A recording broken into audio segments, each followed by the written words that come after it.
Voici le dernier moment de Cathy Slaton. Personne n'aurait pu imaginer qu'une femme devenue célèbre grâce à une émission de télé-réalité consacrée à l'obésité extrême se retrouverait un jour au centre de tant de controverses. Dans 1000 lb.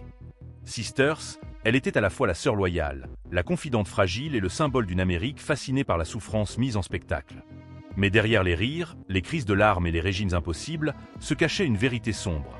Cathy Slaton n'était pas seulement une star de reality TV, elle était aussi prisonnière d'un cercle vicieux mêlant célébrité, dépendance et secrets familiaux. Avant même que les caméras ne s'arrêtent sur elle, Cathy luttait déjà contre son poids, son image et la perception du monde extérieur. Mais ce que peu de gens savaient, c'est que les producteurs avaient volontairement accentué ses faiblesses, manipulant son histoire pour créer des scènes dramatiques et parfois humiliantes. Chaque repas filmé, chaque dispute avec ses sœurs, chaque hospitalisation devenait un outil de divertissement. Et plus la souffrance semblait réelle, plus l'audience grimpait. Au fil des saisons, Cathy est devenue une figure paradoxale. Adulée par certains qui voyaient en elle une femme courageuse, critiquée par d'autres qui la jugeaient responsable de son état. Mais la vérité, c'est que sa vie était devenue un spectacle sans fin. Ses problèmes de santé, ses relations amoureuses chaotiques et ses rechutes constantes en faisaient un personnage tragique. Un miroir cruel de la société américaine obsédée par le voyeurisme. Le plus choquant reste cette confession qui aurait été faite hors caméra. Cathy aurait avoué que certaines scènes de 1000 lb. Sisters étaient scénarisées, que les conflits familiaux étaient souvent exagérés, et que ses propres luttes avaient été instrumentalisées pour maintenir le public captivé. Si cela s'avérait vrai, cela signifierait que la frontière entre réalité et fiction n'avait jamais existé dans sa carrière télévisée. Son histoire n'est pas seulement celle d'une femme en quête de rédemption ou de perte de poids. C'est aussi une parabole moderne sur la célébrité, la manipulation médiatique et le prix que l'on paie lorsqu'on accepte de livrer sa vie entière à la télévision. Cathy Slaton, en 2025. Incarne autant la tragédie humaine que le triomphe amer d'une culture qui préfère regarder la douleur plutôt que d'y mettre fin.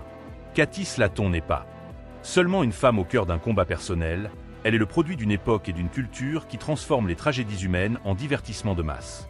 Lorsque 1000 lb. Sisters a été lancé, le public américain était déjà habitué à la télé-réalité extrême. Des émissions sur les addictions, les obsessions alimentaires, les familles dysfonctionnelles. Mais jamais auparavant une série n'avait mis en avant avec autant de crudité la souffrance liée à l'obésité morbide, mêlée aux tensions familiales et aux espoirs de rédemption. Cathy, avec sa personnalité plus discrète que celle de ses sœurs Tammy et Amy, a rapidement trouvé sa place dans cet univers. Elle représentait l'ombre derrière les projecteurs, la voix calme qui cachait pourtant un océan de tempêtes. L'Amérique des années 2010 et 2020 était fascinée par les récits de transformation. Perdre du poids, changer de vie, renaître sous le regard du public. Dans ce contexte, la série est devenue un phénomène culturel. Mais en arrière-plan, elle révélait quelque chose de beaucoup plus sombre. La manière dont la télévision manipule la vulnérabilité pour la transformer en spectacle. Cathy Slaton est devenue, malgré elle, l'illustration parfaite de cette mécanique. Son rôle dans l'émission était souvent ambigu, parfois protectrice, parfois victime, mais toujours instrumentalisée. Ce qui rend l'histoire de Cathy particulièrement intrigante, c'est son contraste avec ses sœurs. Là où Tammy incarnait la rébellion destructrice et Amy l'espoir d'une vie meilleure, Cathy restait coincée dans une zone grise. Elle n'avait pas la célébrité tapageuse de l'une, ni la sympathie universelle de l'autre. Elle était cette figure silencieuse qui observait, mais qui souffrait tout autant. Pour beaucoup de fans, elle était la sœur oubliée, celle qui semblait échapper au drame principal, alors qu'en réalité, elle vivait ses propres batailles loin des caméras. La culture de l'époque encourageait cette polarisation. Les spectateurs voulaient des héros et des anti-héros, des rires et des larmes, mais Cathy ne rentrait dans aucune de ces cases. C'est là que se situe le cœur du thème. La télé-réalité n'a pas seulement exploité les extrêmes visibles, elle a aussi laissé dans l'ombre les souffrances plus silencieuses. Et Cathy Slaton symbolise cette invisibilité paradoxale, présente dans chaque saison, mais rarement au centre, comme si son rôle était de rappeler que la douleur ne crie pas toujours, qu'elle peut aussi se taire et se dissoudre dans le quotidien. Le scandale implicite de son parcours, c'est que cette invisibilité était en grande partie construite. Plusieurs rumeurs affirment que les producteurs auraient volontairement réduit son temps d'antenne, car son histoire paraissait moins vendeuse. Ce choix a eu une conséquence tragique. Cathy, en quête de reconnaissance, se serait lancée dans des comportements autodestructeurs, espérant attirer davantage l'attention.